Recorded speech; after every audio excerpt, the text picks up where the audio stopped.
なんでじゃあ今休むんだって話じゃないですか。まっちゃんが戻ってきて、ダウンタウンにやりますよ、よりは、一回止めて、二人でもう一回、両方一緒に戻りましたが綺麗だと思います。その予定はあるんですか？あります。なぜかというと、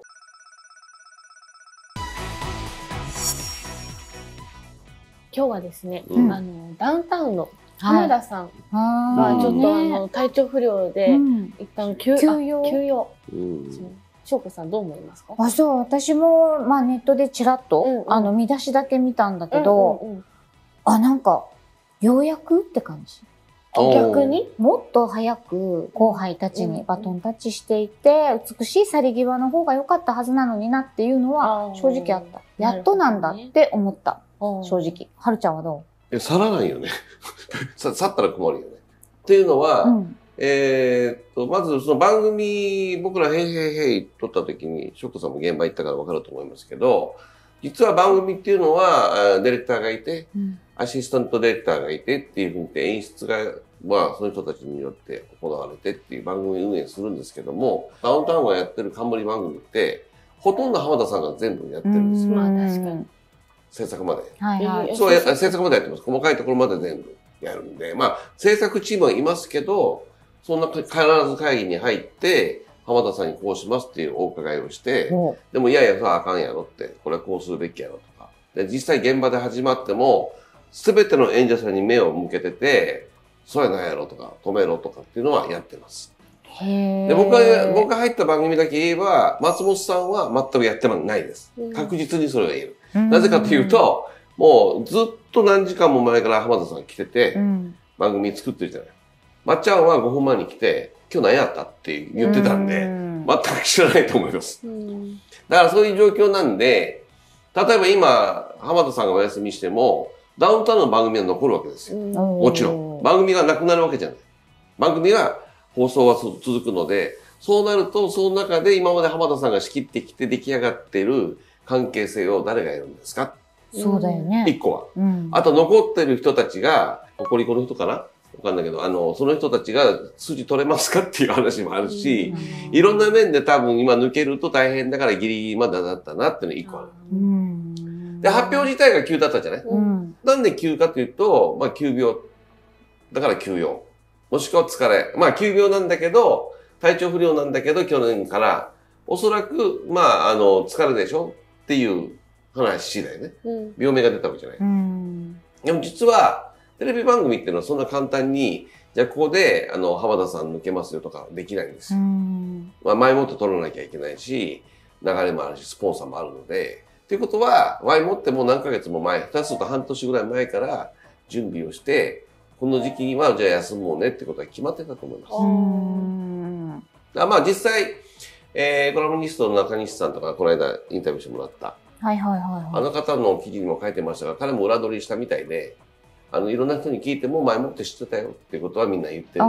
じゃあ引き継ぎをしてたってことね。そうです。引き継ぎをしないとできないんですね。そうしないと多大なる想像上の損害が起きるので、やってたと。っていうのは、ここからは僕の解説になりますけども、なんでじゃあ今休むんだって話じゃないですか。もちろん、ずっとじゃあ今まで走ってきた、でも今の話聞いてわかるように、まっちゃんがいなくなったから、負担が大きくなったってことはないと思うんですよ。ずっと浜田さんやってるんで。そこじゃなくて、おそらく今、ずるずるっとまっちゃんが戻ってきて、はい、何気なくダウンタウンにやりますよ。今まで人でやってきた浜田さんの流れにまた戻りますよ。よりは、一回止めて、二人でもう一回、両方一緒に戻りましたが綺麗だと思います。その予定はあるんですか？あります。なぜかというと、4月から始まる大阪万博の、いわゆるアンバサダーなんですよ。ダウンタウンは。アンバサダー。だからこの二人がスキッとした形で戻ってきて、大阪万博にもスッと入って、元気になりましたよ。みんなで盛り上げようぜっていうところで綺麗に始めようとしてると思います。なるほどですね。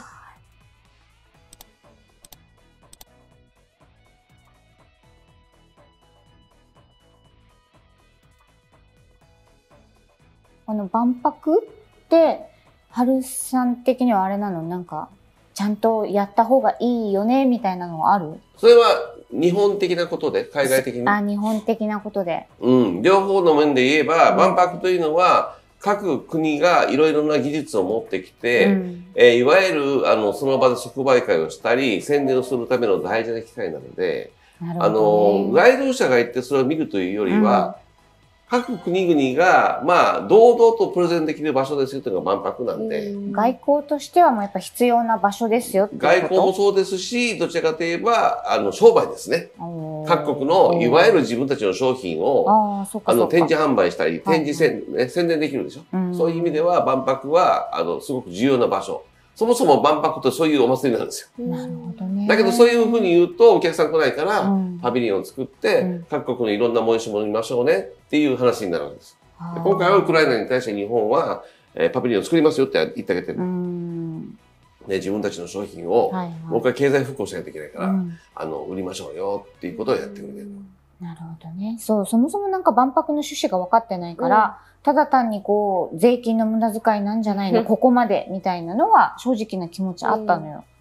まあ各国、例えば ODA とかでいろんな国にお金をばらまくよりは、万博の方がいいと思いますよ。それは日本の中の経済の中でもそういう商品が売り買いも起きるだろうけども、お互いにパビリオン同士出してる同士も実は営業し合うので。そういう意味では一つの場所にたくさんの国が集まって、一度にそういう自分たちはこれ最高のものなんだよ、これを見せたいんだよっていうのを持ち寄ることができるわけだから、それは異業種交流会みたいなもんなんで、異国交流会ですよね。それが万博の僕は趣旨だと思ってます。なんかもっとこういうの打ち出せばいいのにね。それって知ってた？あやね的には万博がそういう立ち位置にあるって。知らない。ね。それを、大々的に言ってしまうと、あれでしょ？エンターテインメントがなくなってこなくなるから。博覧会じゃなくなるんですよ。博覧会っていうのはそういういろいろな、まあ、研究したものとか、新製品とかを持ち寄るものが博覧会なんですよ。万博っていうのはそれが、まあ、世界的な規模のことを万博っていうんですよ。ただ、パビリオンを作ったりとか、メイン会場を作るときの、その出資とかね、内容がちょっとわかんないとか、まあ、今回木を使ったんだけども、その木も結局日本の木使ってねえじゃないかとかね。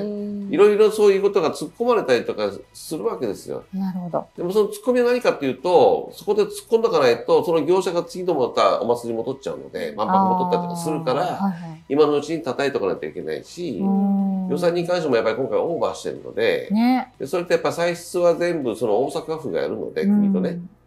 まあ、地方と国のお金が動くわけだから、どうなんですかっていう話だよね。ただ今みたいに博覧会なんですよ。今こんなご時世で経済が止まってる中で、新商品とか新製品とかね、世の中に必要なものが、これだけ一度に集まってみんなでね、これすごいねって称え合って、で、商売も生まれるっていいことじゃないのっていう打ち出し方をするべきなの、本当は万博って。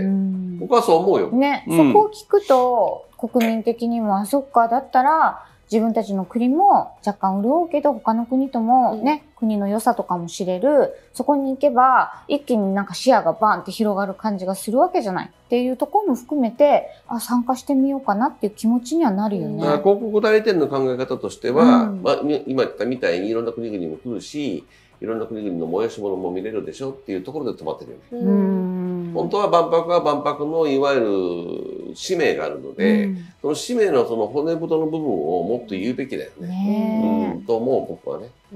確かに。だからこれ見たらちょっと、あ、万博ってそうなんだって思う方いっぱいいると思う。博覧会がないと、やっぱり商品っていうのは、世界中回っていかないので、世界中で常に博覧会を置くことによって、まあそこに一堂に持ってくることによってね、そこはブレイクなわけじゃない。例えばサウジアラビアが強いからどうとか、アメリカがどうとか、韓国だから見ないとかってじゃないじゃない。もう3カ国全部一堂にできて、ブレイクにみんないるから、ブレイクにパビリオンの形も全部ね、平均化されてるから、どの国だから、小国だからあの国は宣伝できないってことがないんですよ。博覧会の素晴らしさってそこで、主役はその国々じゃなくて、一堂に集まった人たちがみんなで商品を共有しましょうが博覧会なんで。初めて行ってみようかなって思ったもん。今、はるさんからすると。ドバイとかでやられてたのとかすごかったらしいですよ。まあ、あそこも別に万博ではないけど、いろいろそういうやっぱり、これからだねって国はそういう博覧会多いので。まあ日本もそのためにたくさんそういうのを作ったでしょ？幕張とか。あの辺みんな博覧会用のみんなパビリオンなんで。そういうことなんだね。毎週やってますよ、大体いろんなことね。ものづくり系とかね。はいはい。あ、じゃあその大阪の万博の跡地はそういう感じでまた利用されていくのかしら。いや、またそれは別なんですよ。別なんですよ。それはそういうふうにはできない。まあ公園、まあ前のね、ずっと前の大阪万博の時のやつは万博公園としてあるでしょ。ただ、あの万博は、あれ、千里とかね、結構ずっと昔で田舎のところにあったんだけども、そこの近辺がやっぱり栄えたっていうのはあるよね。ああ、そのおかげで？おかげで。そういうのある。で、同時に沖縄海洋博ってあったでしょ。あ、はいはい。海洋博の場合は逆に、寂れた。元部長がそこまでいけなかったっていうのはありますよね。万博もだからやはりその誘致するだけじゃなくて、今おっしゃったみたいに翔子さんがすごく大事なこと言ってくれたんだけど、終わった後の後始末どうするんですかっていう、その後利用がね。そうだよね。日本は上手じゃないね。オリンピックの時もあんまりうまくいってないしね。大阪万博もそのあたりを考えて、作ったものはいいんだけど、予算かけすぎてどうやって収益するのっていう。そうだね。ところあるよね。ダウンタウンさんが万博に出て、その後からの動きとしてお父さんはどう見てるんですか？ダウンタウンが出たっていうのは、要は吉本興業が中心になって大阪を盛り上げるぞっていう発想だよね。で、アンバサダーってことは、まあ、いわゆる吉本の芸人さんたちも全部やるってことじゃないですか。で、彼らなんでそれやりたがるかっていうと、もう終わったんですけど、沖縄で映画祭やってたのよ。吉本って。吉本が何かをやるっていうのに、もう長けてるの。それもあって、今度大阪府も自分たちで本当はやりたいけど、職員使って、なかなか難しいだろうと。いろいろ最初から叩かれてるからね。吉本やってもらいましょうってことでやったんですけども、まあ、あくまでそれは万博の中の委託の話なんで、終わっちゃうと吉本も手引くから関係ないですよね。大阪府が、大阪市がどうするんですかっていう話になると思う。じゃあこの時の時期に合わせてダウンタウンお二人戻ってくるっていうのは、ダウンタウン二人がいないと盛り上がらないんですよ。エンターテインメントとしては。アンバサダーだから。確かに。でもアンバサダーは、ああいう一件があった後も何も変わらず。いや、一件があったからこそ一回休むんですよ。ああ、なるほど。だってほら、かわいそうだね。浜ちゃんちょっと倒れてったんだ。そうだよね。もう抹茶もいなかったし、年齢も年齢だし、かわいそうに。万博もあるんだけど、いつ復帰するって発表もされてないし、無期限って言われたし、どうなるんだろうってみんな心配してる中に、そんなことないでーって出てきたら、いいじゃん。日本人が好きなパターン。バラしちゃったけど。そういう筋書きではあるわけね。そういう筋書きしかないでしょ。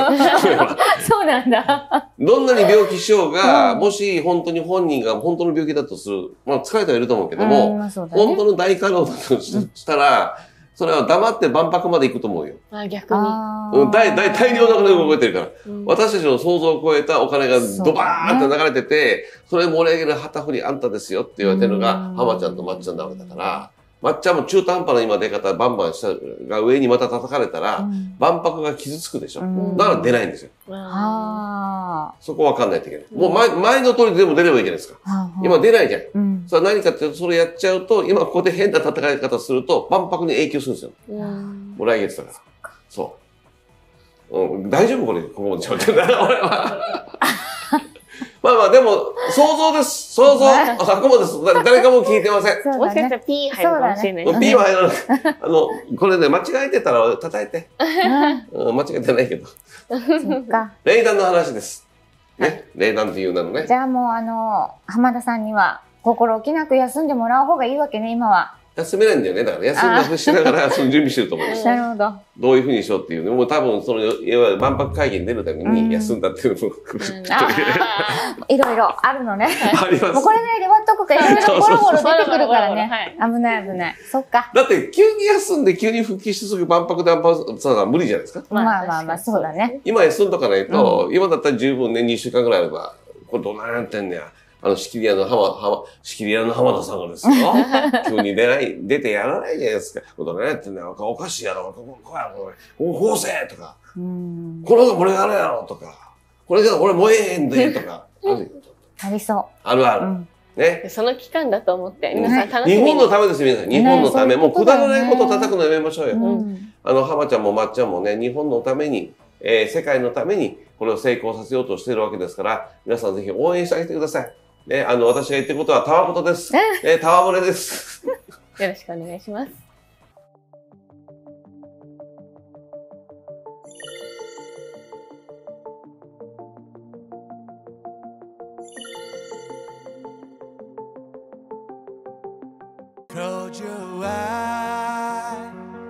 もう大丈夫さ Close your eyes 静かに目を閉じて